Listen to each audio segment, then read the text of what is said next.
Hi, I'm Barbara Purvis, recently retired from the National Center on Deaf Blindness, and I'm here today with Megan Cody, who is with the National Center of Deaf Blindness now, continuing my work with early identification of infants and children and early intervention practices for those kids and their families.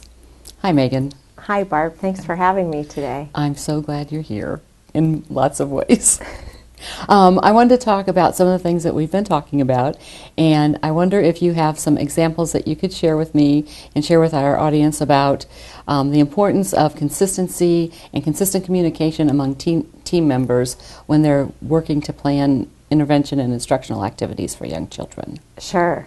So I have a really amazing example from a young woman that I used to work with. She was a 3-year-old, and she came to me in the classroom setting, and we were working on, when she first came to me, her mom fed her, and I realized very quickly that she had the motor skills and coordination to be able to feed herself. So I immediately began working on self-feeding, and within a matter of weeks she was picking up the spoon, orienting herself with her tray in her wheelchair to find the spoon, pick it up. She could scoop and bring it to her mouth and was eating by herself. Periodically, we'd need to give her a little bit of a prompt from the elbow to give her some support to keep her arm up to build that strength. But she was self-feeding in no time at all, and I was reporting to her mother, "Your daughter's feeding herself at school. How are things going at home?"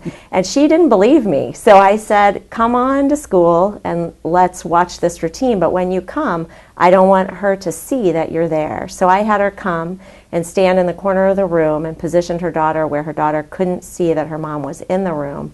Had her get 3/4 of the way through the meal and then gestured to her mom to say, "Come on over so that your daughter can realize you've been watching." And her daughter had her spoon in her hand, had her mouth open, ready to stick the food into her mouth, at which point she saw her mom, immediately dropped the spoon and put her head down and started moaning as if to indicate, "Mom, come feed me."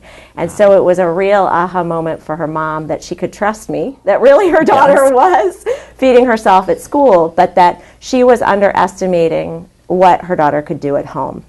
And that the importance of having a consistent routine between home and school was really vital for the development of her daughter. And to keep those expectations up and assume that if it happens one place, it should and could happen another place. Exactly. And that slowing down, when possible, in the morning to get her daughter to be able to feed herself, because it took a little bit longer, was also critical. So she needed to realize the importance of waking up a few minutes earlier so that she could give her daughter the time that she needed to have her meal before she came to school.